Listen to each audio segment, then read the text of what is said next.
अब शुरू होने जा रहा है देश का सबसे बड़ा मुकदमा, आपकी अदालत, रजत शर्मा के साथ।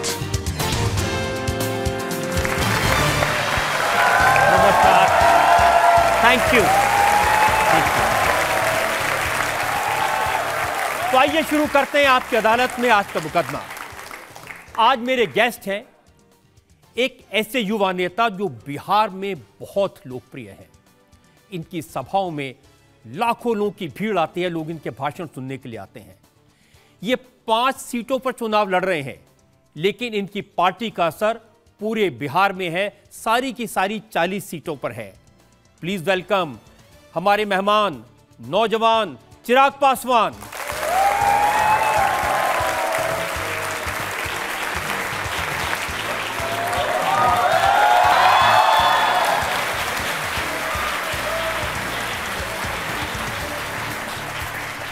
और अब मैं आमंत्रित कर रहा हूं हमारे आज के जज, दैनिक जागरण के एसोसिएट एडिटर, एक बड़े सीनियर जर्नलिस्ट हैं अनंत विजय।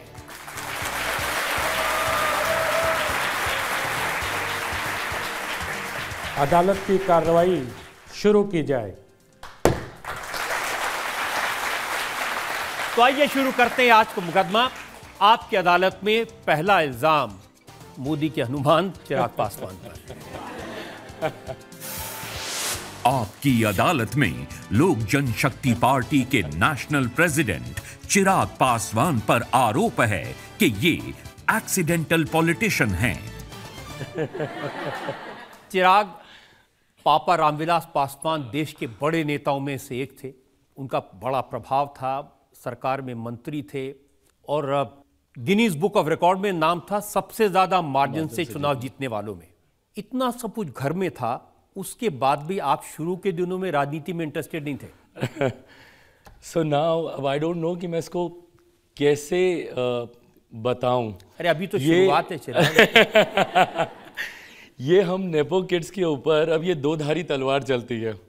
मैं जिस दौर से आता हूं, पिता के नक्शे कदमों पे चलना अच्छा माना जाता था, पर उसके बाद अब मैं मानता हूं कि अगर आप पिता के नक्शे कदमों पे चलें तो शायद उससे बड़ा गुनाह कुछ और नहीं है।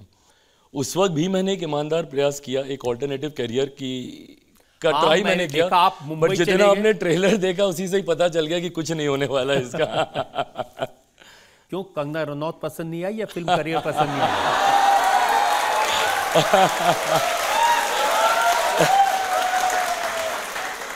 लोगों को हम दोनों एक साथ नहीं पसंद आए, पर अब हम दोनों एक साथ पार्लियामेंट में आने वाले हैं।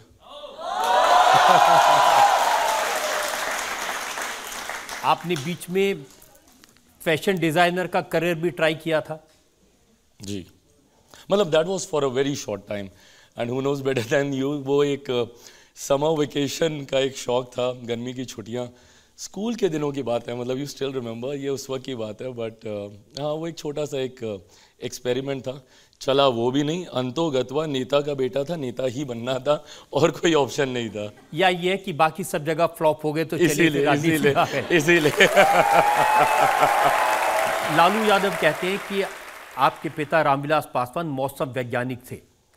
वो पहले से पता चल जाता था कौन सी पार्टी जीत रही है। 2014 में आप मौसम वैज्ञानिक बने और आपने पापा को बताया कि मोदी जी की तरफ आ जाओ। बिल्कुल, उन्हीं का बेटा हूँ, उन्हीं के अंश हैं, उन्हीं के संस्कार हैं मुझ में, तो ये बात भी उन्हीं से ही, ये गुण कहीं ना कहीं आया कि उन्हीं की तरह मौसम के रुख को अगर मैं भाप सकूँ। इस सरकार कौन सी आ रही, बात ये नहीं है, लोग कहाँ जा रहे हैं, किस दिशा में जा रहे हैं, किसके साथ जा रहे हैं। हम लोगों ने कभी पोस्ट पोल अलायंसेस नहीं किए, आज तक कभी नहीं। अब इसको मैं एक शुभ संकेत ही मानूंगा कि हमारी पार्टी या पापा जिसके साथ गए उसकी सरकार बनी। अब देखिए 2014 में आप उस वक्त यूपी में थे, कांग्रेस के साथ थे, सोनिया गांधी आपकी पड़ोसन थी, बगल में रहती थी, कभी कभी पैदल चल के मिलने घर आती थी जी। लेकिन चिराग पासवान ने आके उनका पत्ता काट दिया। पत्ता किसी का नहीं काटा। I think need of the hour था। मैं मेरे प्रधानमंत्री जी से बहुत प्रभावित रहा हूँ और इसको मैंने खुले मन से हर बार मैंने स्वीकारा भी है। और उनका जो विजन उस वक्त था, मैं 21वीं सदी का पढ़ा लिखा युवा हूँ, मैं नहीं मानता जात पात धर्म मज़हब की राजनीति में। And the state that I come from, Bihar, बहुत ज़्यादा जातियों में सांप्रदायिकता में बांटा जाता है। देश में पहली बार एक ऐसे प्रधानमंत्री पद के दावेदार जो 125 करोड़ देशवासियों की बात करते थे, मैं 2014 का जिक्र कर रहा हूँ, उस वक्त ये बातें मुझे उनकी तरफ आकर्षित करती थी। ये बात सही है, पापा शुरू में तैयार नहीं थे, ही वॉज नॉट रेडी कि वो अलायंस को चेंज करें, बट इवेंचुअली उन्होंने भी गिवन किया और आप मोदी के हनुमान बन गए इवेंचुअली। ये एक किस्सा है इसके पीछे, ये अच्छा मैं बताता हूँ कि मैं क्यों हनुमान बना और कैसे हनुमान बना। 2020 का चुनाव था रजत सर, तो उस वक्त हम लोग चुनाव लड़ रहे थे। अब मैं अकेला चुनाव लड़ रहा था उस वक्त, थोड़ा सा इंडिया अलायंस के भीतर थोड़ा सा मनमुटाव हुआ, so I opted out of the alliance and मैं उस वक्त अकेले चुनाव लड़ रहा था। तो उस वक्त मेरे ऊपर ये कंडीशंस डाली गई थी कि मैं प्रधानमंत्री की तस्वीरों का कहीं इस्तेमाल नहीं करूं। तो I just said it on record one day कि वो मेरे दिल में बसते हैं, मुझे उनकी तस्वीर होर्डिंग पे लगाने की जरूरत नहीं है। तो दिल में बसने वाला जो है वो हनुमान बन गया। लेकिन देखिए विरोधाभास है, रामविलास पासवान जी तो मंडल कमीशन लेकर के आए थे, राइट। वो हमेशा शेड्यूल कास्ट के लिए, जनजातियों के लिए, वंचित के लिए खड़े रहे। और अब आजकल लालू जी कहते हैं कि मोदी जी अगर तीसरी बार प्रधानमंत्री बने तो संविधान खत्म कर देंगे, आरक्षण समाप्त कर देंगे। अच्छा क्यों करेंगे, पहले मुझे ये बात बताए ना, कोई क्यों करेंगे? ये तो लालू जी बताएंगे। हाँ नहीं, मतलब वो कारण तो दे कि क्यों, जरूरत क्या है, किस वजह से वो संविधान को खत्म किया जाएगा, बदला जाएगा। जिस प्रधानमंत्री ने इसी संविधान की वजह से लगातार वो मुख्यमंत्री रहे गुजरात के, 2 बार देश के प्रधानमंत्री, तीसरी बार देश के प्रधानमंत्री बनने जा रहे हैं, जो व्यक्ति लगातार इसी संविधान की वजह से देश के, प्रदेश के सर्वोच्च पदों पे रहा, कारण क्या है कि कोई संविधान को बदलेगा? और क्यों? बाबा साहब का बनाया हुआ ये संविधान है, कोई मजाक थोड़ी है। आज जो प्रधानमंत्री संविधान के सामने नतमस्तक होकर और उसकी शपथ खाकर बोलते हैं कि जो भी होगा संविधान के आधार पर होगा, और ये वो लोग हैं जो संविधान समाप्त होने की बात करते हैं, जिन्होंने संविधान का गलत इस्तेमाल कर देश में आपातकाल लगाने का काम किया। जो लोग आज लोकतंत्र की हत्या की बात करते हैं, जो लोग बोलते हैं कि देश में लोकतंत्र समाप्त हो जाएगा, तो इमरजेंसी में क्या हुआ था? और आदरणीय लालू जी का आप जिक्र करें, इनके तो परिवार के बच्चों के नाम उस आपातकाल की धाराओं में जो धाराएं लगाई गई थी उसके ऊपर रखे गए थे। तो ऐसे में ये भ्रम फैलाने की आदत है। 2015 का भी रजत सर आप देखेंगे, बिहार विधानसभा का चुनाव चल रहा था, उस वक्त भी एक बयान को पकड़कर आरक्षण समाप्त हो जाएगा, आरक्षण समाप्त हो जाएगा, एक ऐसा हो हल्ला मचा दिया गया कि पूरा चुनाव उस दिशा में चला गया। 10 साल बीत गए इस बात। मोदी जी से बात की है, उनकी गारंटी है कि आरक्षण कभी खत्म नहीं होगा? गारंटी मैं रखता हूं ना, मैं देता हूं। मेरे नेता जब तक थे हम लोग बोलते थे, हम लोग सरकार के हिस्से में हैं पहरेदार बनकर, समाज की उस वंचित, शोषित, दलित, गरीब परिवार से आने वाले लोगों के पहरेदार बनकर, जो आज भी संभवतः मुख्य धारा के साथ नहीं जुड़ पाए। फॉर एन एग्जाम्पल 2019, अगर मेरे को ठीक से याद है, 2019 के आसपास की बात है, 18 या 19, अनुसूचित जाति जनजाति एट्रोसिटी एक्ट को लेकर एक बहुत बड़ा मामला उठा था, उसको डाल्यूशन को लेकर। उस वक्त मेरे नेता, मेरे पिता आदरणीय रामविलास पासवान जी डटकर सरकार के सामने खड़े हुए थे। इवेंचुअली उसको विड्रॉ करना पड़ा था, सत्र को एक्सटेंड किया गया था लोकसभा राज्यसभा का उस बिल को पारित करवाने के लिए। तो ऐसे में ये गारंटी प्रधानमंत्री की तो है ही है, पर आज की तारीख में गारंटी मैं भी दे सकता हूं कि भाई जब तक चिराग पासवान है, कम से कम इस बात से तो डरने की जरूरत नहीं है कि किसी गरीब का कोई हक छीना जाएगा, ये विश्वास मैं दूंगा। दूसरी बात, लालू जी याद दिलाते हैं कि रामविलास पासवान तो सेक्युलर थे और नरेंद्र मोदी मुसलमानों के खिलाफ हैं, इनके राज में मुसलमानों पर जुल्म हो रहे हैं, उन्हें डराया जा रहा है। इनकी सेक्युलरिज्म की परिभाषा मेरी समझ के परे है। एक धर्म विशेष की अपीजमेंट की पॉलिटिक्स करना अगर सेक्युलरिज्म है तो मैं नहीं मानता ऐसे सेक्युलरिज्म को। मैं मानता हूं भारत एक धर्मनिरपेक्ष देश है, सेक्युलर कंट्री है, और ये सेक्युलरिज्म हम लोग के मन में बसा हुआ है। इसका दिखावा करने से, या हर एक की अपनी आस्था है। रजत सर आप देखेंगे मेरी अपनी आस्था, मैं पूजा पाठ करता हूँ और मैं जाता हूँ, मैं खुलेआम मैं मंदिर जाता हूँ, मैं आस्था रखता हूँ, बट कतई इसका मतलब ये नहीं है कि मैं किसी दूसरे धर्म का मैं सम्मान नहीं करता। भारत एकमात्र ऐसा देश है जहाँ पे ये लिबर्टी आपको मिलती है, और यही एक ऐसा देश है जहाँ पे इतनी स्वतंत्रता आपको मिलती है कि आप हर धर्म का पालन, हर धर्म को जैसे आपको निभाना आप निभा सकते हैं। देखिए, बिहार में लालू जी के भाषण सुनते हैं, तेजस्वी के भाषण सुनते हैं, उनका आरोप यह है कि राम मंदिर के नाम पर वोट मांगे जा रहे हैं। अब ये लोग किसके नाम पर वोट मांग रहे हैं? जब ये लोग ये बातें कर रहे हैं, ये बातें करके भी तो ये लोग इसी पे ही ना वोट मांग रहे हैं।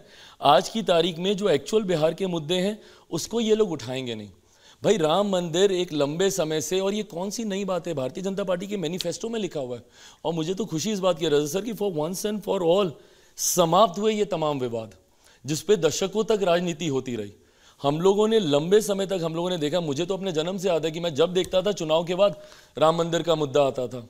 लेट 80 का दशक हो, 90 का दशक हो, वो तमाम दशक हम लोगों ने बिता दिए सिर्फ और सिर्फ राम मंदिर के विवाद को लेकर, सिर्फ और सिर्फ धारा 370 को लेकर, लंबे समय तक विमेन रिजर्वेशन बिल को लेकर। इस सरकार ने कम से कम वंस एंड फॉर ऑल इन सब का समाधान तो किया। बन गया राम मंदिर, हो गया। जिसकी आस्था है वो जाएगा जाएगा।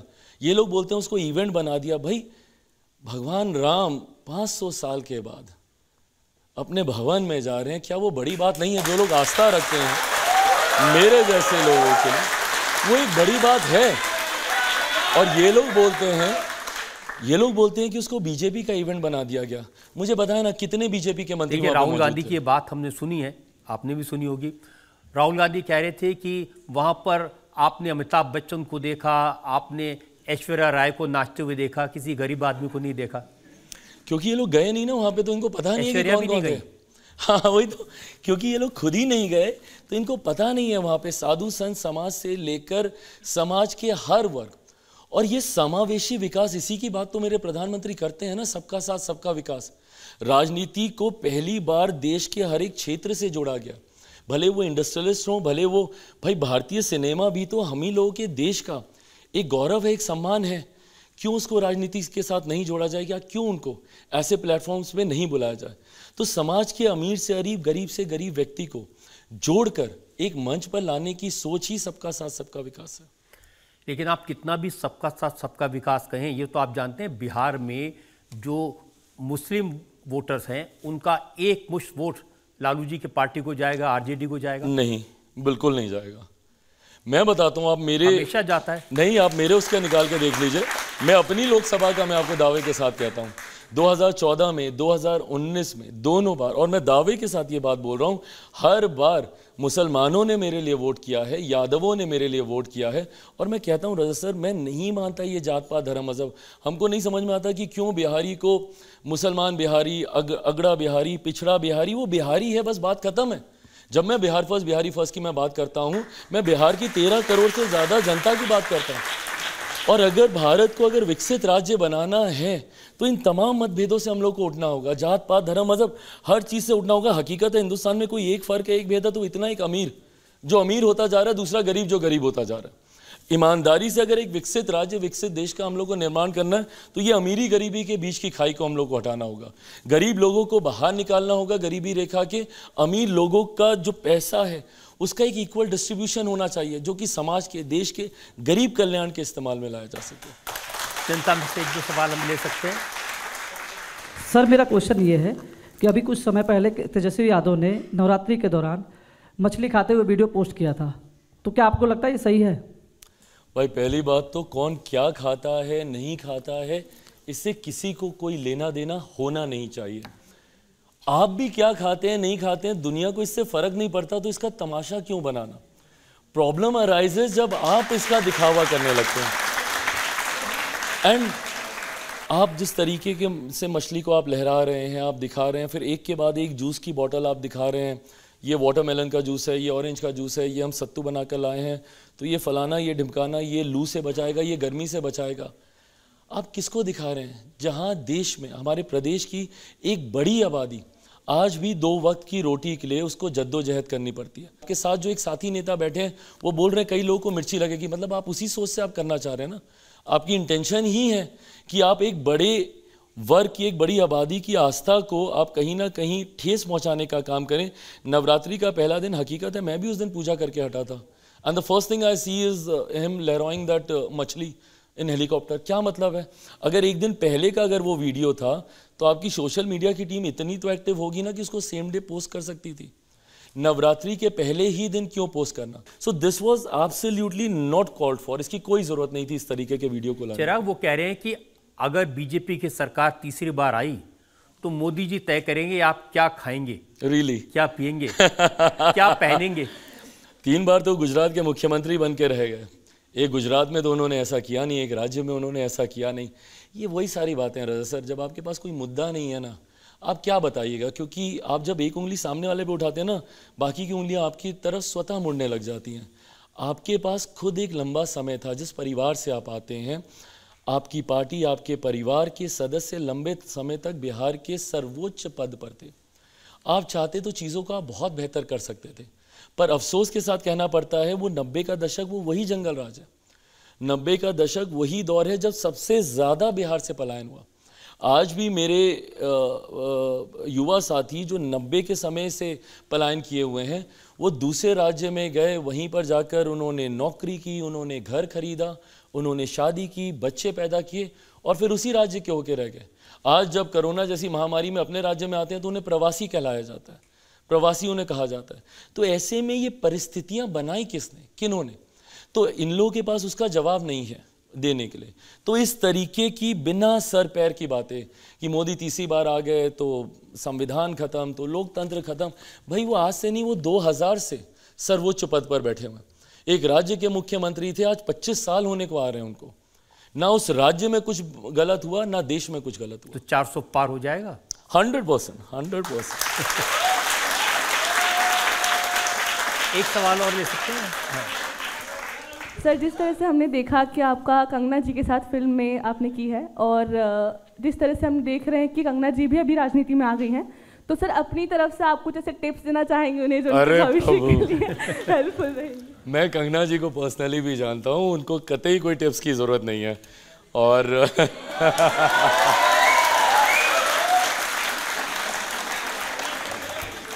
मैं इतना बड़ा रिस्क नहीं लूँगा। वो अच्छा जानती हैं, अच्छे से अपना भला बुरा, अपनी राजनीति वो अच्छी तरीके से साध रही हैं। तो एक ब्रेक के रुकेंगे और ब्रेक के बाद आपकी अदालत में चिराग पासवान पर इल्जामात और सवालात का एक और। राजनीतिक लड़ाई मैंने बड़े बड़े मन से एक दूसरे के सामने लड़ी है, पर आज जब तेजस्वी के सामने मेरे परिवार को गाली दी गई और जिस तरीके से वो खामोश रहे, ये बात मुझे तकलीफ देती है। Welcome back. आपकी अदालत में आज हमारे मेहमान हैं युवा नेता चिराग पासवान। आपकी अदालत में अगला इल्जाम। आपकी अदालत में लोक जनशक्ति पार्टी के नेशनल प्रेसिडेंट चिराग पासवान पर आरोप है कि इनके डबल स्टैंडर्ड हैं। चिराग, लालू जी आजकल रोज याद दिलाते हैं कि बीजेपी वाले परिवारवाद की बात करते हैं, लेकिन चिराग के परिवार को भूल जाते हैं। यहाँ तो पापा भी राजनीति में, चाचा भी राजनीति में, भाई भी राजनीति में, बहनोई भी राजनीति में। नहीं तो अब क्या, चाचा भाई सब चले गए हैं, परिवार थोड़ा छोटा रह गया मेरा। ले दे के एक मेरे जीजा जी हैं जो इस बार चुनाव लड़ रहे हैं और उम्मीद है अच्छे से वो जीतेंगे। 2014 में बहुत चला था परिवारवाद। जब मैं पहली बार चुनाव लड़ रहा था, जब यहाँ पर भी आया था, उस वक्त भी ऐसा सही एक सवाल आया था मेरे सामने और उस वक्त भी यही था कि ये परिवारवाद है, उनका बेटा है इसीलिए आ रहा है। उस वक्त मैं महज 85,000 वोटों से मैं चुनाव जीता था। 2019 में ये वोट का अंतर, ये वोट का मार्जिन जो है 2.5 लाख से ज़्यादा का हुआ। तो मतलब 14 से 19 तक मैंने काम किया, मैंने मेहनत की, लोगों का विश्वास जीता। ये कारण बना कि आज की तारीख में 2014 से बड़ा जनादेश मुझे 2019 में मिला। 2020 में मेरी पार्टी का नाम, मेरी पार्टी का सिंबल सब मुझसे छीन लिया गया। मुझे अपनी ही पार्टी से निकाल के बाहर फेंक दिया गया। उसके बाद मैंने स्क्रैच से शुरुआत की, जहां पर मैंने नए पार्टी के नाम से, नए पार्टी के लोगों के साथ, नए लोगों को अपने साथ जोड़ा, मेहनत की, संघर्ष किया, लोगों के बीच रहा, लोगों का विश्वास मैंने जीता। आज गठबंधन में कोई खैरात में तो सीटें नहीं देता है। आज की तारीख में अगर 5 सीटें अगर गठबंधन में लोक जनशक्ति पार्टी को, जहां बिहार में मात्र 40 सीटें हैं, उसमें से 5 सीटें दी जा रही हैं, तो ये कहीं ना कहीं आपकी मेहनत भी इसके पीछे कारण। इस बात से प्रॉब्लम नहीं है कि आपको 5 सीटें मिली, आप लड़ रहे हैं, लेकिन पासवान का परिवार नहीं है, लालू जी का परिवार। लालू जी अगर अपने बेटे को चुनाव लड़ाएं, रोहिणी को चुनाव लड़ाएं, मीसा को चुनाव लड़ाएं, तो वो परिवारवाद है। नहीं, बिल्कुल नहीं है। आप लड़ाइए, बट मीसा दी 2-2 बार चुनाव हार जाती हैं, उसके बाद आप तीसरी बार भी आप उन्हें टिकट दे देते हैं, ये गलत है। और वो किसके सामने चुनाव हारती हैं? रामकृपाल जी के सामने। कौन है रामकृपाल जी? एक कार्यकर्ता। जब तक राजद में भी रहे कार्यकर्ता की भूमिका में रहे, जब वो भाजपा में भी आए तो एक कार्यकर्ता की भूमिका में। मैं बताना चाह रहा हूँ कि हैवीवेट सरनेम आपके साथ हो, वो आपके जीत का क्राइटेरिया कतई नहीं हो सकता। इवेंचुअली आपका सामर्थ्य आपको आगे लेकर जाएगा। लेकिन आपने जो टिकट दिए हैं उसमें एक जेडीयू के एमएलसी की वाइफ हैं, एक जेडीयू के नेता के बेटी हैं, जमुई से आपके वीणा देवी हैं। ये जितने भी लोग हैं ये सब कहीं ना कहीं किसी परिवार के, किसी के भाई, किसी की बेटी, किसी भाई। आप शांभवी की बात कर रहे हैं, जिनको आप एक नेता की बेटी बता रही हैं। मैं एक यंग लड़की देखता हूं जो पढ़ी लिखी है, जो जानकार है, वेल एजुकेटेड, वेल लर्नेड, जो बोलती अच्छा है, जिसका एक अपना समाज सेवा का एक अनुभव रहा है। आप वीणा जी की बात कर रहे हैं, चलिए वीणा जी वो पिछली बार भी वो चुनाव लड़ी थी, जीती थी, उनके पास एक अपना अनुभव है। मैं राजेश वर्मा को मैं देखता हूँ जो खगड़िया से चुनाव लड़ रहे हैं। यंग लड़का जो बोलता अच्छा है, जिसका एक अपना राजनीतिक अनुभव रहा है बिना किसी राजनीतिक पृष्ठभूमि के। वो डिप्टी मेयर रहे, उन्होंने 2020 का विधानसभा का चुनाव लड़ा, जीत नहीं पाए पर भागलपुर से उन्होंने चुनाव लड़ा। ये वो तस्वीर है जो मैं बिहार की देश के सामने रखना चाहता हूँ। आज तक बिहार की तस्वीर रजत सर कैसी आती थी? बिहार आपराधिक, भ्रष्टाचार, इन्हीं सब चीज़ों को लेकर। कल को आपको भी गर्व होगा जब ये चेहरे अरुण भारती हो, शांभवी हो या राजेश वर्मा हो, फॉर दैट मैटर मैं चिराग पासवान को भी युवाओं में ही गिनूंगा।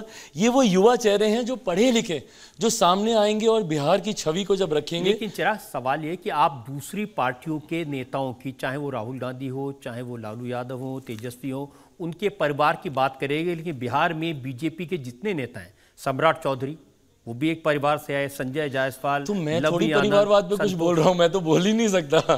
जो बोलेंगे उनसे मैं थोड़ी बोल रहा हूँ परिवारवाद। जिनके साथ में अलायंस किया उनसे एक बार पूछिए तो सही, भाई परिवारवाद की बात क्यों करते? No, so I told you ना, मतलब प्रधानमंत्री जी का अगर आप रजत सर वो संबोधन सुनेंगे पार्लियामेंट के लास्ट सेशन में, उनका अंतिम संबोधन लोकसभा में जो था, उसको अगर आप सुनेंगे, वहाँ पे उन्होंने बहुत क्लियरली उन्होंने परिवारवाद को लेकर अपनी बातों को रखा। क्योंकि उस वक्त भी यही विपक्ष के कुछ लोग थे जो पुनः भाजपा के कुछ वरिष्ठ नेताओं का नाम लेकर बार बार परिवारवाद और इस तरीके के आरोप लगा रहे थे। तो उस वक्त भी मेरे प्रधानमंत्री जी ने बहुत कैटेगोरिकली इन बातों को रखा है कि भाई कोई अपने सामर्थ्य से सामने आ रहा है। अब मैं नहीं जाना चाहता किसी का नाम लेने, बट कई ऐसी बड़ी पार्टियां हैं जो अपने नेताओं को लॉन्च ही कर रहे हैं और वो नहीं लॉन्च हो पा रहे हैं।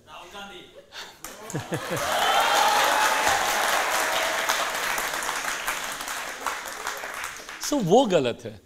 आप ठीक है, अगर आप मौका दे रहे हैं दीजिए, बट अगर नहीं कोई चल रहा तो बार बार आप उन्हीं को मौका दे रहे हैं, ये गलत है।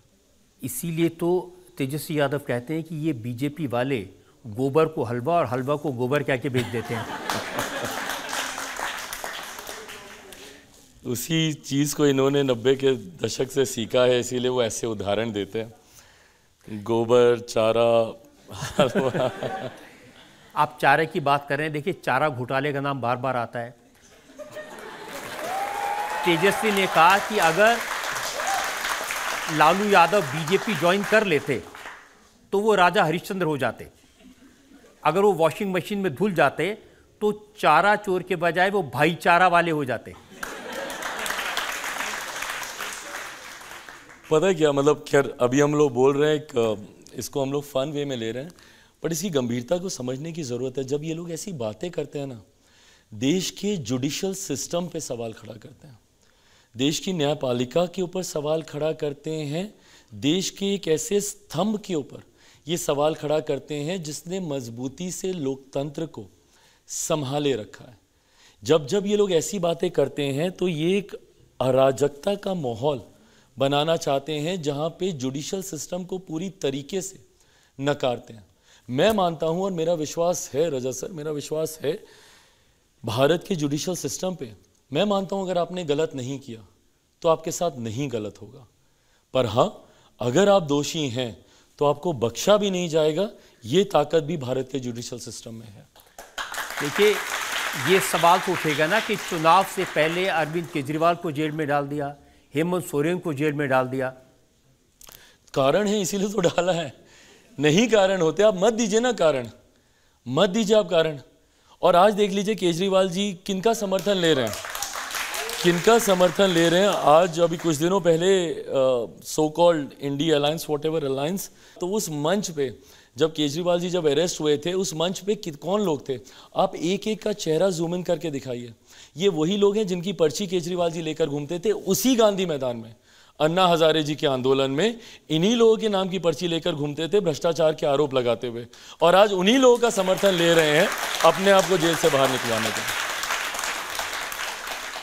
क्या ये सच है कि तेजस्वी जी आपके बचपन से मित्र हैं और आप अभी भी उनके साथ रहते हैं, मतलब उनसे बातचीत होती है? साथ तो नहीं रहता, बट हाँ मेरे मित्र हैं, मित्र नहीं भाई हैं मेरे, छोटे भाई। मैंने हमेशा तेजस्वी को मैंने कहा है, माना है, और कारण है, मतलब आप सब भी रिलेट करेंगे, आपके पिता के दोस्त, उनके बच्चे आपके दोस्त बन जाते हैं। So this is how it happened with me also.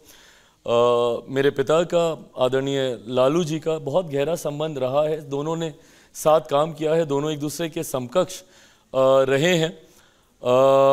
ये कारण है कि मेरी बचपन से तेजस्वी से वो मुलाकात, वो परिचय था। जिनको आप भाई और मित्र और इतना प्यार से बोल रहे हैं, उनकी पब्लिक मीटिंग में आपकी माँ को गाली दी गई। हाँ, आज जब मैं इस बात का जवाब दे रहा हूँ, आज मैं हूँ दुखी, आज मुझे है तकलीफ इस बात की कि जिसको मैंने हमेशा अपना छोटा भाई बोला, उसी के सामने मेरे परिवार के लोगों को गालियां दी गई मेरे लिए। और मैं खुल के बोलता हूं, भले मैं किसी भी अलायंस में हूं, मुझे नहीं डर लगता इस बात को कहने में, मेरे लिए रावड़ी जी मेरी माँ है और मैं मानता हूं उनको अपनी माँ। मेरे लिए मीसा दी मेरी बड़ी बहन है, मेरे लिए रोहिणी मेरी बहन है, मेरा वो रिश्ता रहा है उस परिवार से। आज भले मैं दूसरे अलायंस में रहूं, बट मेरा उस रिश्ते को मैंने हमेशा बनाए रखना है। राजनीतिक लड़ाई मैंने बड़े बड़े मन से एक दूसरे के सामने लड़ी है, पर आज जब तेजस्वी के सामने मेरे परिवार को गाली दी गई और जिस तरीके से वो खामोश रहे, ये बात मुझे तकलीफ देती है। मैं अगर तेजस्वी की जगह होता और मेरे सामने अगर उनके परिवार के किसी भी सदस्य के बारे में इस तरीके से कहा जा रहा होता, मैं मुंह तोड़ जवाब देता, मैं वहीं पे एक कड़ा विरोध में दर्ज कराता। बट इस तरीके की भाषा की कतई कोई गुंजाइश नहीं। आप कड़े से कड़ा विरोध आप मर्यादा में रह के कर सकते हैं। उन्होंने जवाब दिया है, तेजस्वी ने कहा कि हम तो मंच पर थे, नीचे से कौन क्या बोल के वीडियो बना देता है, हम क्या कर सकते हैं। और उन्होंने कहा मुझे तो हर रोज हजारों लोग गालियां देते हैं। Now this is even worse, आप उसको जस्टिफाई कर रहे हैं। मेरी माँ आपकी भी माँ है, और ये बात मेरी माँ की या किसी की माँ की नहीं है, ये हर किसी की है। हम सब परिवार से आते हैं, हम सबकी माएँ हैं, हम सबकी बहनें हैं, बेटियाँ हैं। अब किसी भी महिला के बारे में आप ऐसा सुन कैसे सकते हैं, और आप उसको जस्टिफाई कर रहे हैं ये कह के कि मैंने सुना नहीं। रजत सर, ये सामने ये ऐसे ही मंच होता है, हम लोग पोडियम पे होते हैं सामने एक पंक्ति पे। हम लोग तो पीएम साहब की सभा में जाते हैं जहाँ पे इतना बड़ा डी बना रहता है, उसके बाद भी वहाँ से कोई चिल्लाता है तो प्रधानमंत्री को सुनाई देता है, वो उसके साथ इंटरेक्ट करते हैं कि कौन तकलीफ में खड़ा है। ऐसे में पहली पंक्ति में खड़ा हुआ व्यक्ति आपके सामने माँ बहन की गालियों का इस्तेमाल कर रहा है, जिसको आप दोहरा भी नहीं सकते, जिसको आप बिना बीप किए हुए दिखा भी नहीं सकते नेशनल चैनल्स पे, और आप खामोशी से आप खड़े हैं, आप सुन रहे हैं। आप कीजिए ना भाई। आपके सामने कोई अगर तेजस्वी को गाली देता है, इससे मैं नहीं सुनूंगा, मैं नहीं सुनूंगा। मैं गाली तेजस्वी का मैं किसी के लिए नहीं सुनूंगा, मैं किसी इंसान के लिए नहीं सुनूंगा। सभ्य समाज में गाली की कहीं कोई जगह नहीं है। मैं बार बार कहता हूं, आप कड़े से कड़ा विरोध आप दर्ज करा सकते हैं मर्यादित शब्दों में रहकर।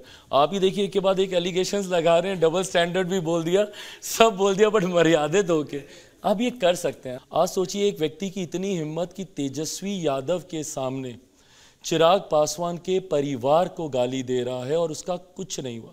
सोचिए वो व्यक्ति जब किसी गांव में जाएगा, वहाँ पर जाकर बहन बेटी माँ के साथ ना सिर्फ अभद्र भाषा का इस्तेमाल करेगा, संभवतः गलत हरकतें भी करेगा, और वो बच जाएगा। क्यों? क्योंकि चिराग पासवान के लिए बोल दिया, तब कुछ नहीं हुआ।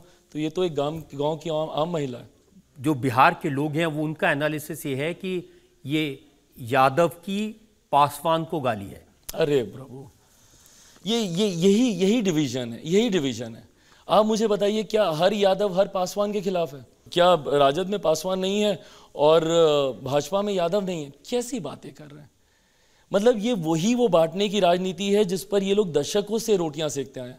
मैं नहीं मानता कोई यादव है, मैं नहीं मानता कोई पासवान है, मैं नहीं मानता कोई अगड़ा, कोई पिछड़ा, कोई हिंदू, कोई मुस्लिम, मैं नहीं मानता। हम सब बिहारी हैं, हम सब बिहारी अस्मिता की लड़ाई लड़ रहे हैं, हम सब बिहार के खोए हुए गौरव की लड़ाई लड़ रहे हैं। भाई एक ऐसा राज्य जो सिर्फ अपनी शिक्षा के लिए जाना जाता था, नालंदा यूनिवर्सिटी, आज जब दूसरे राष्ट्रों के राष्ट्राध्यक्ष आते हैं, मेरे प्रधानमंत्री गर्व से नालंदा यूनिवर्सिटी की तस्वीर बैकड्रॉप में रखकर उनसे मुलाकात करते हैं, उनसे तस्वीरें खिंचवाते हैं।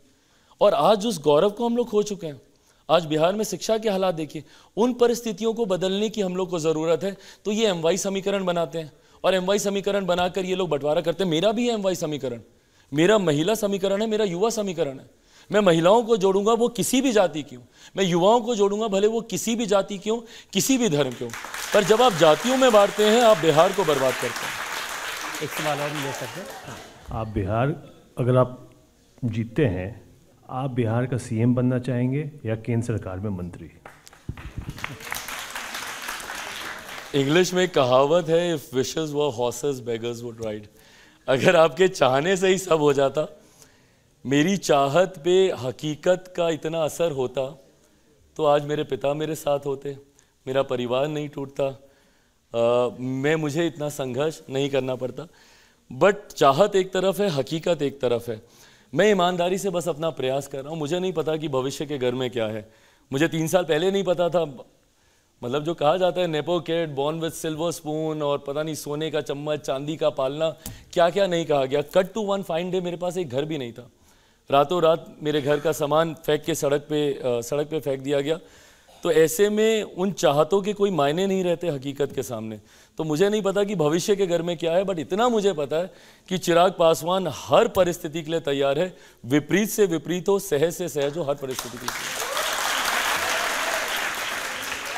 एक और ब्रेक के रुकते हैं और ब्रेक के बाद आपकी अदालत में चिराग पासवान पर इल्जामात और सवालात का एक और भविष्य में इस बात की कोई संभावना है आप कभी राहुल गांधी के साथ जाएंगे?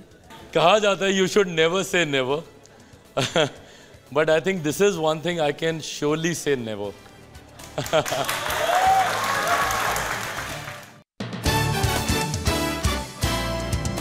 Welcome back. आपकी अदालत में आज हमारे मेहमान हैं युवा नेता चिराग पासवान। आपकी अदालत में अगला इल्जाम। आपकी अदालत में लोक जनशक्ति पार्टी के नेशनल प्रेसिडेंट चिराग पासवान पर इल्जाम है कि ये बदले की राजनीति करते हैं। मेरे जैसा मासूम चेहरा बदले की राजनीति। जी, नीतीश कुमार जी ने आपको परेशान किया, हर्ट किया, अपमान किया और आपने गांठ बांध ली मन में। आप 2020 की आप बात कर रहे हैं चुनाव की, तो 2020 के चुनाव में बिहार विधानसभा के वो चुनाव थे और मैंने बिहारी फर्स्ट एक मैनिफेस्टो मैंने तैयार किया था जिसमें बिहार की जुड़ी हुई हर समस्या का समाधान है। बिहार में राजस्व कैसे बढ़ेगा, बिहार में आप रिलीजियस टूरिज्म को आप कैसे प्रमोट कर सकते हैं, एग्रो प्रो स्टेट है हमारा, वहाँ पे फार्मर्स की समस्याओं को आप कैसे हल कर सकते हैं, वहीं पे प्रोसेसिंग यूनिट्स लगाकर वहाँ के उत्पादन को आप कैसे आप देश विदेशों में आप भिजवा सकते हैं। नीतीश कुमार की पार्टी को खिसका के कैसे 43 पर ला सकते हैं। आपने वो पूरा चुनाव नीतीश जी के खिलाफ लड़ा? नहीं, मैंने उनके खिलाफ नहीं लड़ा। मैंने बिहारी फर्स्ट को मैं चाहता था कि सरकारी एजेंडे का हिस्सा बनाया जा सके। गठबंधन के भीतर उसको लेकर एक आम सहमति नहीं बनी। मेरे पास 2 विकल्प थे, या तो मैं ऑल्टरनेटिव अलायंस में जाता which was with RJD and Congress and everything, but फिर मोदी का हनुमान हूँ, ये भी नहीं कर सकता था, तो उनके खिलाफ भी नहीं जा सकता था। तो उस वक्त पार्टी ने ये निर्णय लिया कि हम लोग अकेले चुनाव लड़ेंगे और हम लोग लड़े ईमानदारी से। जीतने के लिए हम लोग चुनाव लड़े, जीते नहीं, बट हाँ नुकसान हुआ थोड़ा बहुत। आपका तो कम नुकसान हुआ, नीतीश जी का ज्यादा हुआ। वो कहते हैं कि नीतीश जी का घर फूंक के तमाशा देखा चिराग ने। कतई नहीं। बिल्कुल भी नहीं। मैं उनमें से हूँ ही नहीं कि दूसरों के दुख पे मैं खुशी मनाऊं। अपनी अचीवमेंट्स में प्राउड जरूर फील करता हूं, बट दूसरों को दुखी देखकर खुश होने वालों में से नहीं। ये बात किसी और ने नहीं कही, आपके चाचा पशुपति पारस। आज पूछेगा उनसे क्या कहेंगे। अब तो परिस्थितियां बदल गई, लेकिन उस वक्त उन्होंने कहा था कि चिराग ने मुझसे कहा कि नीतीश कुमार को राजनीतिक तौर पे मैं ख़त्म करना चाहता हूँ। बिल्कुल नहीं। देखिए, मैं हमेशा पद का, रुतबे का, तजुर्बे का सम्मान करने वाला आदमी हूँ और अभी शुरुआत है मेरी राजनीति की। मैं कतई उस स्तर पे नहीं हूँ कि राजनीति के धुरंधरों से मैं इस तरीके की भावना रख सकूँ या इस तरीके का बदला, एज यू सेड, मैं ले सकूँ। मेरी वो हैसियत नहीं है। मेरे मुख्यमंत्री पिछले 20 सालों से मेरे प्रदेश के मुख्यमंत्री हैं। ऐसे में मैंने सिर्फ एक ईमानदार कोशिश की थी अपनी पार्टी को आगे बढ़ाने की, चुनाव लड़कर अपने पार्टी के विधायकों को जिताने की, जो उस वक्त नहीं हो पाया। बट ये बात सोच सच है कि आपने अपने चाचा से ये कहा कि बकवास बंद करिए, आपके खून में और मेरे खून में फर्क है। अच्छा, एक बार के लिए मैं चाहूँगा कि अब हम लोग अब अदालत में खड़े ही हैं, तो एक बार के लिए आप वकील की भूमिका छोड़ के मेरे गवाह बन जाइए, क्योंकि मुझे आपसे बेहतर कोई नहीं जानता। आपने मुझे, नॉट सेइंग कि आप उम्र में बहुत ज़्यादा, बट आपने मुझे लिटरली बचपन से देखा। आपको ऐसा लगता है, आप मेरी माँ को भी अच्छे से जानते हैं, पापा को भी आप अच्छे से जानते थे। आपको लगता है कि मेरे अंदर वो संस्कार हैं ऐसे कि मैं अपने बड़ों को अपमानित कर सकूं। मैं मानता हूं गुस्से में उस वक्त उन्होंने कई ऐसी बातें कहीं जो मुझे लगता है आज शायद वो रिग्रेट भी करते होंगे, क्योंकि वो बातें कतई सही नहीं थी। मेरे लिए मेरे पिता के बाद वो मेरे पिता थे। आप जानते हैं हम लोग जिस परिवार से आते हैं, हम लोग तो चाचा चाची ये भी नहीं बोलते, हम लोग तो मछले पापा, छोटे पापा, मछली मम्मी, छोटी मम्मी, बड़े पापा, यही हम लोग बोलते हैं। तो ऐसे में मेरे पापा के बाद वो मेरे पापा थे, तो उनके लिए ऐसे शब्दों का इस्तेमाल करना, अब ठीक है वो गुस्से में थे, नाराज थे, बट मुझे तकलीफ इस बात की है कि अगर मैं उनका अपना सगा बेटा होता, रजत सर मुझे बताइएगा, अगर मैं उनका अपना सगा बेटा होता, क्या तब भी वो मेरे साथ ऐसा ही करते? क्या वो मुझे एक बार बैठाकर, अगर मुझसे कहीं नाराज़गी भी थी, मेरा कान पकड़ सकते थे, मुझे 2 थप्पड़ मार सकते थे, मुझे डांट सकते थे, समझा सकते थे, एक बार तो बोलते मुझे कुछ कि कोई तकलीफ है। पर वही है ना कि उन्होंने मुझे कभी अपना बड़ा बेटा माना ही नहीं। एक बार दिल से अपना बेटा मान लेते, ये तकलीफ कभी होती ही नहीं। चिराग, जो मेरे आपके आप पिता रामविलास जी से संबंध रहे थे, जो मेरे आपसे संबंध है, उसको देखते मेरे लिए बड़ा मुश्किल है ये सवाल पूछना, लेकिन मेरा काम है। प्रिंस, उसने ये कहा कि मेरे पिता का अपमान हुआ, इसलिए हमने पार्टी तोड़ दी, इसलिए हम परिवार से अलग हो गए। He was like my kid brother, मतलब वो मेरा भाई नहीं, मेरा बेटा था। आप अभी भी आप जाकर देख लीजिए, केंद्रीय विद्यालय गोल मार्केट में जो इनकी शाखा है, वहाँ पे उसकी रिपोर्ट कार्ड्स मैं साइन करता था, उसकी पीटीएस में मैं जाता था। जिसको मैंने बेटे की तरह पाला, बायो पढ़ाता था, उसको मैथ्स पढ़ाता था, इंग्लिश सिखाता था, ग्रूमिंग करता था उसको। ऐसे में आज वो इस तरीके से, और मुझे तकलीफ इस बात की नहीं है कि वो मेरे बारे में क्या बोल रहा है, मुझे तकलीफ इस बात की है कि वो मेरी माँ, जो उसके लिए बड़ी मम्मी थी, आज राजनीतिक द्वेष इतने ज़्यादा हो गए कि आप उनका नाम ले रहे हैं, और वो भी गलत नाम ले रहे हैं। मेरी माँ, आप भी जानते हैं कि वो सरदारनी हैं, पंजाबी हैं, और पंजाबियों में शर्मा नहीं टाइटल होते हैं वहाँ पे। वो उनका गलत नाम लेकर बोलता है रीना शर्मा पासवान। वो कौर हैं, वहाँ पे कौर, सिंह, सरदारों में वही टाइटल्स इस्तेमाल होते हैं। रीना शर्मा पासवान उनका नाम लेकर वो बोलने लगा। मुझे नहीं लगता कि कोई भी बात इतनी ज़्यादा बुरी हो सकती है कि आप रिश्तों की मर्यादा को ऐसे तार तार कर दें। देखिए, जिनको आप मंझले पापा कहते थे, अगर वो नाराज़ थे, वो कुछ कर रहे थे, तो आप उनके पास जाते, उनसे बात करते, मनाने की कोशिश करते। ये मिसिंग लिंक है। मैं गया था, बल्कि मैं टाइफॉइड में था उस वक्त। मुझे भी न्यूज़ से ही पता चला कि ये सब हुआ। 13 जून की वो रात थी रजत सर, 13 जून 2021 की वो रात थी जब मुझे न्यूज़ के माध्यम से पता चला कि ऐसे ऐसे पार्टी परिवार में टूट हुई है। एंड नेक्स्ट मॉर्निंग 14 जून की सुबह, और वो सारे विजुअल्स यूट्यूब पे भी हैं, आपके आर्काइव्स में भी होंगे। मैं बीमार चल रहा था, टाइफॉइड था मुझे, हाथ में कैंडुला लगा हुआ था, ड्रिप चल रही थी। एंड मैं गया उनके घर पे, और लगभग 1.5 घंटे तक मैं घर के बाहर, कौन सा घर? वही घर जो मेरा था, जिस घर के आंगन में मैं खेलता था, हक से जाता था, दरवाज़ा खुलता था, बैठता था, खाता था। आज उसी घर के दरवाजे मेरे लिए बंद कर दिए गए थे। 1.5 घंटे तक उस बीमारी की हालत में मैं बाहर गाड़ी में ही मैं बैठा रहा। 1.5 घंटे के बाद जब दरवाज़ा खुलता है, मैं घर के अंदर जाता हूँ, और सबसे पहले मुझे मछली मम्मी, चाची हमारी, वो दिखाई देती हैं। मैं जाता हूँ, मैं उनके पाँव छूता हूँ, वो 2 कदम पीछे कर लेती हैं और मुझे बोलती हैं कि तुम्हारे साथ जो हो रहा है अच्छा हो रहा है। एक माँ अपने बेटे को ऐसे कर्ज कर सकती है कि तुम्हारे साथ जो हो रहा है अच्छा हो रहा है। मैं तो उस दिन अपना सब कुछ देने ही गया था। मुझे बस ये था कि भाई आप परिवार मत तोड़िए, पार्टी मत तोड़िए। पापा ने बहुत मेहनत से, खून पसीने से इसको सींचा है। अगर लगता है मुझसे ही कहीं गलती हुई है तो मैं सब आपको देने को तैयार हूँ। मैं तो गया ही था छोटा बनकर, पर उस वक्त भी उन्होंने दरवाजे मुझ पर बंद कर दिया। रामविलास जी कभी नहीं चाहते थे कि परिवार टूटे, पार्टी टूटे, और उन्होंने जीवन भर इसकी कोशिश की थी। और उनके जाने के बाद इस भूमिका को मेरे चाचा जी को ही निभाना था। उनके बाद परिवार के, और हम बिहारी परिवार के लोग हैं, हमारे यहाँ घर के बड़े ही ये सब फैसले लेते हैं। तो ऐसे में उनकी जगह उनको इस जिम्मेदारी को निभाना था कि पार्टी को एक रखते, परिवार को एक रखते। तो मुझे लेकिन इस पूरे प्रकरण के दौरान आपकी माँ ने कोशिश नहीं की उन लोगों से बात करने की? So this was even more hurtful. ज़्यादा तकलीफ इस बात की हुई, मेरी माँ जिनसे मुझे शिकायत रहती थी कि आप मुझे कम प्यार करते हो, अपने देवरों को, भतीजों को, उन पे आप ज़्यादा इन्वेस्ट करते हो, क्यों? मुझे इस बात की तकलीफ रहती थी। मेरे लिए मेरे चाचा उनके बेटे ही थे।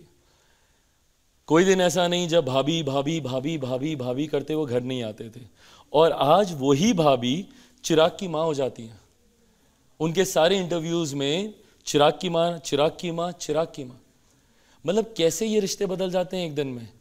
सालों तक, दशकों तक जिस लेडी ने आपको एक बेटे की तरह प्यार किया, आपको, आपके परिवार को संभाला, आज 44 साल हो गए, पापा आज होते 45 साल हो गए होते इन लोगों की शादी को, और पिछले 44-45 साल से एक माँ बनकर मेरे चाचाओं को उन्होंने संभालने का काम किया, उनके परिवार को संभालने का काम किया। और आज जब वो आपको फ़ोन कर रही थी, उस पूरी रात वो लेडी सोई नहीं है एक मिनट भी। पूरी रात फ़ोन करती रही कि 1 मिनट ले आ जाइए पारस जी, 1 मिनट ले आ जाइए, हम लोग बैठ के हम लोग सारी चीज़ों को ठीक कर लेंगे। कोई चीज़ ऐसी नहीं है जो बातचीत से हल नहीं हो सकती। एक बार वो नहीं आए और उसके बाद वही भाभी चिराग की माँ बन जाती है। और मैंने तस्वीरें देखी, आपको घर खाली करना पड़ा, वो घर जिसमें बरसों रामविलास जी रहे थे। मतलब मेरी तो और कोई मेमोरी ही नहीं है ना उसके अलावा। मैं 82 बॉर्न हूँ, 89 में मैं उस घर में गया था और 7-8 साल की मेरी उम्र थी, और अब उससे पहले का तो किसी को क्या ही याद रहता है। तो मेरी जितनी भी यादें हैं वो उसी घर की थी, और 34 साल मैं उस घर में मैं रहा हूँ। तो जिनके आप हनुमान थे उन्होंने मदद नहीं की आपकी? आई डोंट नो, मैं मदद की अपेक्षा भी दूसरों से रजत सर कैसे ही रखूं और क्यों रखूं? क्योंकि लोग तंज कर रहे थे, बड़े हनुमान बनते हैं। मेरे अपनों ने ही मेरा साथ नहीं दिया ना इसमें। मैं दूसरों से तो उम्मीद तब रखता जब मेरे अपने मेरे साथ रहते। और मैं डंके की चोट पर इस बात को मैं बोलता हूं कि अगर मेरे अपने मेरे साथ खड़े होते, दुनिया की कोई ताकत नहीं है जो मेरे परिवार, मेरी पार्टी को तोड़ सकती थी। कोई ताकत नहीं। धोखा मैंने अपनों से ही खाया। मेरा अगर अपना सगा खून, मेरा भाई मेरे साथ होता, मेरे पिता तुल्य मेरे चाचा मेरे साथ होते, तो मैं किसी दूसरे के सामने क्या ही उम्मीद लगाऊं। But having said it all, मुझे लगता है अब गंगा से बहुत पानी बह गया इन सब चीज़ों को लेकर। मैं बहुत आगे निकल आया हूं, वो बहुत दूर चले गए हैं। चिराग, इस आंधी में सब कुछ उड़ गया, घर चला गया, पर ये चिराग बुझा नहीं है। कुछ भी हो गया हो, इस आंधी में चिराग नहीं बुझा है। ये पार्टी चली गई, सिंबल चला गया, तो कैसे वापस खड़ा कर दिया आपने पार्टी को? अब पापा ने ना गाहे बगाहे, he never actually taught me politically क्या करना है नहीं करना है। बट कई बार उन्होंने मुझे कहा था कि जब जीवन में कुछ समझ में नहीं आए, आगे अंधेरा दिखे, क्लैरिटी ऑफ थॉट्स नहीं हो, कन्फ्यूजन हो, विपरीत समय हो, डिफ़िकल्ट टाइम्स हो, ऐसे में बस लोगों के बीच जाना, उनके बीच जाना, अपने आप तुमको रास्ता दिखता रहेगा। And this is exactly what I did. 13 जून को ये सब हुआ। 5 जुलाई को पापा का बर्थडे होता। उनके बर्थडे के दिन आई स्टार्टेड दिस आशीर्वाद यात्रा। हाजीपुर से मैंने इसकी शुरुआत की थी और ये 1.5-2 साल तक लगातार ये यात्रा चलती गई। And here I am.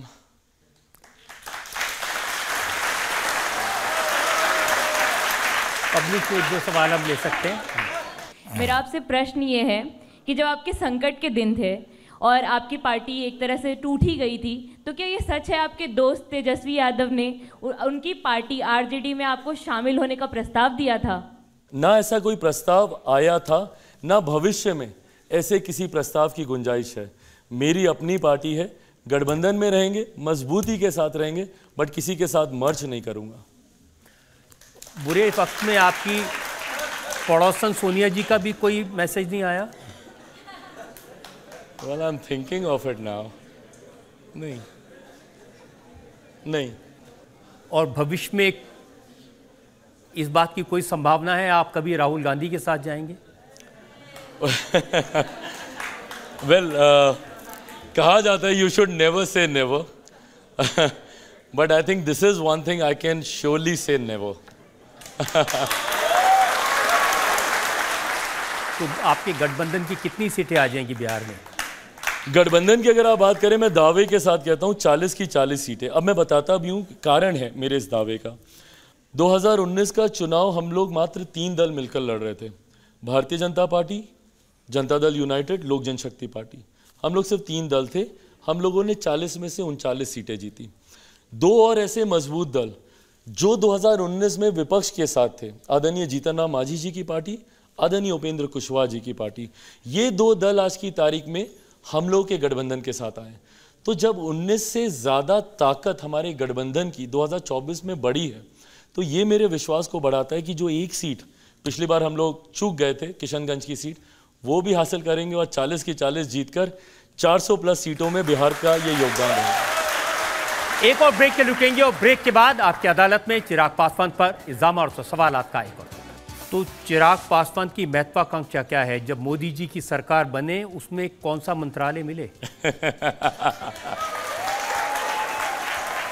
मेरा आपसे सवाल है कि क्या कभी ऐसा हुआ है कि कैंपेनिंग के दौरान किसी लड़की ने आपको प्रपोज किया हो?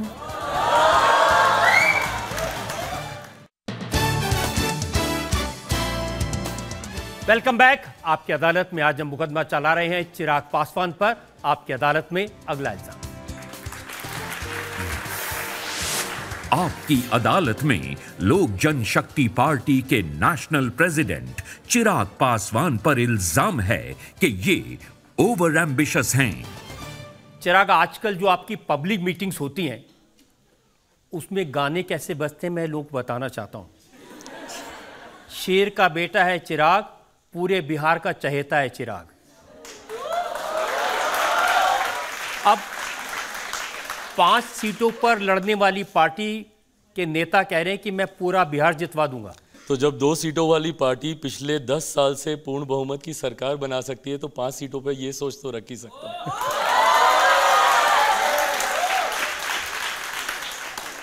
आजकल जब हम तेजस्वी की पब्लिक मीटिंग्स देखते हैं उनमें भी बहुत भीड़ आती है और बहुत जोश उस भीड़ में होता है। नहीं, और ये अच्छी बात है। मुझे लगता है कि आपको एक वैरायटी मिलती है और ये होना भी चाहिए। अंतोगत्वा हम लोग जनता के दरबार में हैं, पब्लिक डोमेन पे हम लोग खड़े हैं। निर्णय उन्हीं को लेना है, वो अपना विजन रखते हैं, मैं अपना विजन रखता हूँ। इवेंचुअली जनता को ये डिसाइड करना है कि उनको, अब मैं बोलूँगा तो लगेगा कि मैं राजनीति कर रहा हूँ, बट जो फैक्ट है वो फैक्ट है। वो एमवाई की बात करते हैं। अब ये जनता को डिसाइड करना है कि बांटने वाले की राजनीति के साथ जाना है या समावेशी जोड़ने वाले की राजनीति के साथ जाना है, एमवाई समीकरण करने वाली राजनीति के साथ जाना है कि बिहार फर्स्ट और बिहारी फर्स्ट की सोच रखने वाली राजनीति के साथ जाना है। अपनी पब्लिक मीटिंग में तेजस्वी गाना गाते हैं। really? आपके तो रिकॉर्डेड गाना चलता है, वो खुद गाते हैं। वो कहते हैं तुम धोखेबाज हो, वादा करके भूल जाते हो, रोज रोज मोदी जी ऐसा करोगे, जनता रूठ गई तो हाथ मलोगे।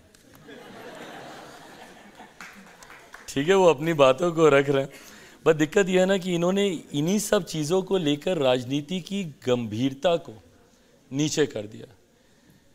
आप एक प्रदेश का नेतृत्व रखने की सोच करते हैं, कैसे परिवार से आते हैं जहां आपके परिवार में ही 2 मुख्यमंत्री रहे हैं। ऐसे में मुझे लगता है राजनीति में गंभीरता का बने रहना ज़रूरी है।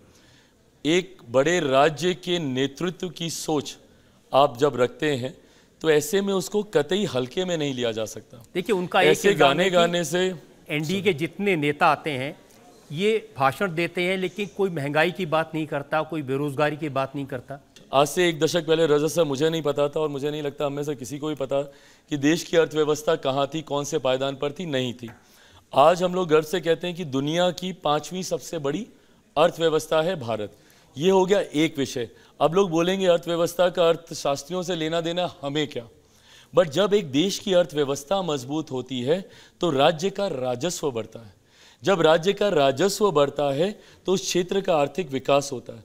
जब क्षेत्र का आर्थिक विकास होता है तो एक गरीब व्यक्ति के हाथ में ज़्यादा कमाई आती है, उसकी प्रति व्यक्ति आय में इजाफा होता है। ये वो बुनियादी तौर पर देश को मजबूत करने की दिशा में रखे गए नींव है, जो मुझे विश्वास है कि 2047 तक जब हम लोग एक विकसित देश के निर्माण की जब हम लोग कल्पना करते हैं तो उसके लिए इस नींव का मजबूत होना ज़रूरी है। बहुत बेसिक चीज़ें हैं, बट आज से पहले किस प्रधानमंत्री ने सोचा था कि महिलाओं के लिए एक शौचालय बना दें? महिलाओं के लिए क्यों, फॉर दैट मैटर इवन पुरुषों के लिए। भाई हम लोग क्या खुले में जाने का कोई किसी को शौक है क्या? क्यों नहीं किसी ने सोचा कि उनके लिए आप एक शौचालय बना दें? ये सोच अब ये बहुत बेसिक है, बट सोचिए आपके बेसिक इंफ्रास्ट्रक्चर को ये कितना बल देती है। उज्ज्वला योजना, आज सिलेंडर्स पहुंच रहे हैं गांव-गांव में, वो चूल्हा चौखट धुआं, उनके स्वास्थ्य पे उसका बुरा लाभ, ये तमाम चीज़ें बहुत बुनियादी हैं, बहुत बेसिक हैं, बट जब आप किसी गांव में जाइएगा ना, ये सबसे बड़ी ज़रूरतों में से हैं। तो मेरे प्रधानमंत्री जी ने आज उस गरीब की सबसे बड़ी ज़रूरतों को चिन्हित कर कर उस नींव को मजबूत किया। और मैं मानता हूं कि आने वाले 5 साल में जब हम लोग तीसरे नंबर पर जाएंगे अर्थव्यवस्था के मायने में, आज पिछले 10 सालों में 25 करोड़ से ज़्यादा लोग गरीबी रेखा से बाहर निकले हैं। और ये डेटा है ऑथेंटिक, ये डेटा ऐसा नहीं है कि मैं अपना कोई डेटा बना के लेकर आ रहा हूँ। 25 करोड़ लोग निकले हैं गरीबी रेखा से। आप विकसित देश तभी बना पाएंगे ना जब विकसित राज्य होंगे, जब विकसित विधानसभाएं होंगी, विकसित प्रखंड होंगे, ब्लॉक्स बोलते हैं कई जगह पे, ब्लॉक होंगे, पंचायतें होंगी, गांव होगी। उस दिशा में ये सरकार काम कर रही है। तो जो लोग ये गाना गा के भाषण देते हैं, इन लोगों को नहीं समझ में आएगा कि क्या हो रहा है यहाँ पे। तो चिराग पासवान की महत्वाकांक्षा क्या है? जब मोदी जी की सरकार बने उसमें कौन सा मंत्रालय मिले? अच्छा, पहली बात तो थैंक यू। पहली बात तो मैं इसको क्लियर कर दूं, ओवर एम्बिशियस मैं इसको कतई इल्ज़ाम नहीं मानूंगा। और मैं चाहता हूं और मैं आप सबसे भी आग्रह करूंगा, होइए एम्बिशियस, ओवर एम्बिशियस होइए। जब तक आप ओवर एम्बिशियस नहीं होंगे आप कुछ हासिल नहीं करेंगे। दुनिया निर्दयी होती है, लोग आपको सिर पीछे खींचेंगे, डीमोरलाइज करेंगे, डीमोटिवेट करेंगे। आपका ओवर एम्बिशियस होना ही आपको कॉन्फिडेंस दिलाएगा और ये हर किसी को होना चाहिए। तो मैं अच्छा मानता हूं कि मैं हूं। अब जनता में से हम लोग सवाल ले लेते हैं। आप एक एक्टर रह चुके हैं और आप बहुत गुड लुकिंग भी हैं, तो मेरा आपसे सवाल है कि क्या कभी ऐसा हुआ है कि कैंपेनिंग के दौरान किसी लड़की ने आपको प्रपोज किया हो? सिर्फ कैंपेनिंग के दौरान? आप बता सकते हैं। नहीं, पता नहीं क्यों, बट फॉर सम रीज़न लोग थोड़ा घबरा जाते हैं मेरे पास आने से। मुझे नहीं लगता कि मैं ऐसी वाइब्स देता हूँ, बट ठीक है, ऐसा नहीं होता, नहीं तो मैं ही ब्लश कर जाऊँगा। तो ऐसा नहीं हो मेरे साथ तो अच्छा है। मेरा क्वेश्चन आपसे ये कि मैंने सुना है कि आपको आपकी मूवी के डायलॉग्स याद नहीं होते थे, तो हाँ। आपको इतने लंबे लंबे भाषण कैसे याद हो जाते हैं? नहीं, बिल्कुल सही बात है। पता है, this used to happen actually में रजत सर, मतलब मैं सेट पे जाता था तो मुझे 1 पन्ने का डायलॉग दिया जाता था, है ना, और जब मैं बोलने लगता था तो मैं उसको 2.5 पन्ने का बना देता था, बोलता ही रहता। अब नेता का खून है, ठीक है, तो अब वो उबाल तो मारता ही था, इम्प्रॉम्प्टू बोलने की आदत है। तो जो आधे मिनट का सीन होता था मैं उसको 2.5 मिनट 3 मिनट तक मैं उसको खींचता रहता था। तो ये मेरे साथ सही में बहुत बड़ी दिक्कत होती थी, ना मुझे डायलॉग्स याद होते थे, और इसीलिए अब भाषण याद करके नहीं देता, ना पढ़ के देता हूँ, जो दिल में आता है बस वो बोलता हूँ। 1-2 सवाल ले लीजिए। आप इतने युवा अच्छे पॉलिटिकल लीडर हैं, तो आप बिहार के मुख्यमंत्री कब तक बन पाएंगे? इतना अच्छा ग्रोथ कर रहे हैं, मैं देख रहा हूँ, बिहार के मुख्यमंत्री कब तक बन पाएंगे? भाई मेरे पास अगर इसका जवाब होता तो मैं ज़रूर दे देता, बट भविष्य वक्ता नहीं हूँ। और फिर वही बात है जो मैंने अच्छा ये बता दीजिए, नीतीश कुमार कब रिटायर हो जाएंगे?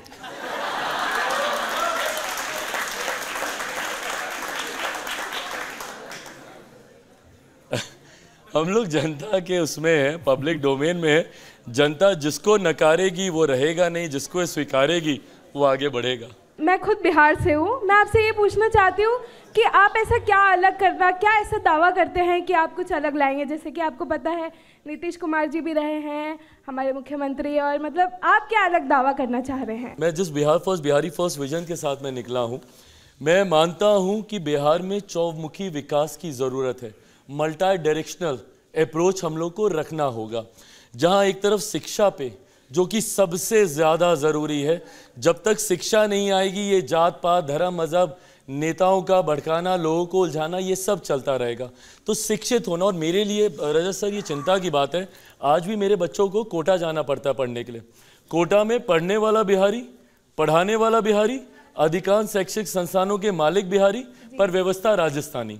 क्यों ये व्यवस्था पटना में नहीं हो सकती? क्यों ये भागलपुर में, दरभंगा में, मुजफ्फरपुर में, बिहार के अलग अलग जिलों में क्यों नहीं हम लोग उसको एजुकेशनल हब बना सकते हैं? दूसरा, राज्य का राजस्व हम लोग को बढ़ाना होगा, और वो बढ़ेगा कैसे?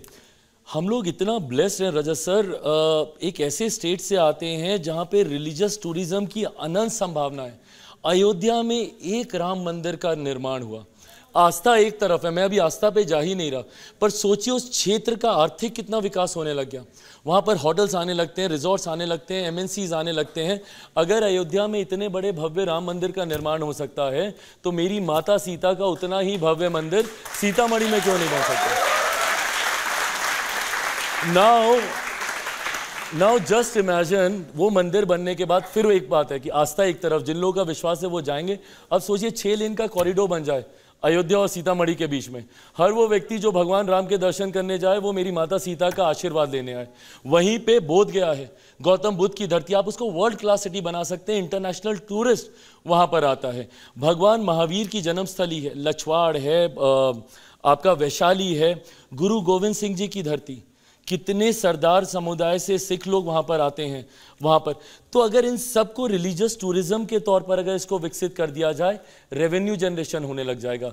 कृषि प्रधान प्रदेश है मेरा, वहाँ पे किसानों को लेकर, अब मैं हाजीपुर, मेरे पिता जहाँ से रहे, वहाँ पर अगर हम लोग, हाजीपुर का केला बहुत फेमस है, जो भी हाजीपुर से होगा जानेगा।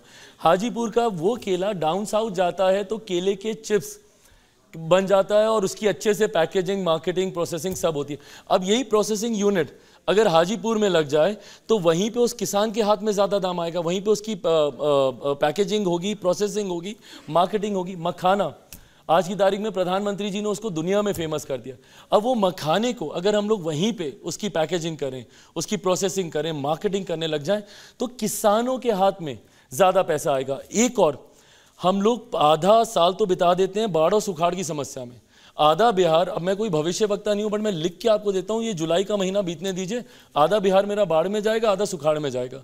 अब इसका एक परमानेंट सोल्यूशन निकालना होगा ना। इंटरलिंकिंग ऑफ द रिवर्स पे हम लोग काम कर सकते हैं, नदियों को जोड़ने की योजना पर, इससे सिंचाई की भी समस्या का हल होगा। ऐसी जगह से पानी को डाइवर्ट करके उन इलाकों में हम लोग लेकर जाएं जहां पे सुखाड़ की समस्या है। तो ये कुछ ऐसी चीजें हैं जिस पे अगर हम लोग तत्काल प्रभाव से अगर हम लोग काम करने लग जाएं, तो बिहार को हम लोग वापस से उसी ग्लोरी में ला सकते हैं जिसके लिए बिहार जाना जाता था, उसी यूनिवर्सिटी के लिए। वहाँ पे हॉस्पिटल्स हैं, आप प्रखंड स्तर पे चले जाइए, पंचायत स्तर पे चले जाइए, नहीं है अभी भी व्यवस्था। इन सारी चीज़ों को, जिस मल्टी डायरेक्शनल अप्रोच की मैं बात कर रहा हूँ, टारगेट ओरिएंटेड करके, टाइम बाउंड करके हम लोग को इसमें आगे जाना होगा। तो ये मेरी सोच है जिसके साथ, and these are just few examples. You ask me any question concerning Bihar की समस्या, I have a solution to it. मैं यहाँ पे समस्या सुनाने के लिए नहीं, समाधान देने के लिए हूँ। ये सुन के चिराग अच्छा लगा कि आपके दिमाग में एक विजन है, बिहार कैसा हो, कैसे प्रगति कर सकता है। और बाकी सवाल जो आपसे पूछे, इल्ज़ाम लगे, आपने बड़ी बेबाकी से जवाब दिए। हम एक ब्रेक के रुकेंगे और ब्रेक के बाद सुनेंगे आपकी अदालत में आज के जज अनंत विजय का फैसला आज के मुकदमे पर।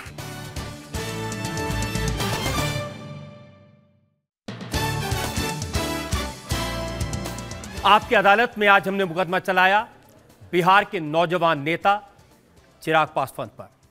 चिराग पासवान से पूछा उनकी विरासत के बारे में, उनकी राजनीति के बारे में, उनकी एम्बिशन के बारे में और उनके विजन के बारे में। अब वक्त है आपकी अदालत में आज के जज अनंत विजय के फैसले का। रजत जी जैसे प्रोसिक्यूटर हों और चिराग जैसे युवा बिहारी कटघरे में हों तो मुकदमा बहुत दिलचस्प होता है। और हमने देखा कि रजत जी ने तमाम तरीके से चिराग पर आरोप लगाने का, इल्ज़ाम लगाने का और प्रश्नों के घेरे में लेने का प्रयास किया, लेकिन चिराग ने न सिर्फ पारिवारिक विवाद, परिवारवाद और राजनीति के सारे मसले को और बिहार को लेकर अपने एक विज़न को सबके सामने रखा और बहुत अच्छे तरीके से उन्होंने रजत जी के सारे आरोपों को पर अपना मत रखने का प्रयास किया और मुझे लगता है कि अदालत उनके मत से संतुष्ट हुई, लिहाजा अदालत चिराग पासवान को बाइज्जत बरी करती है।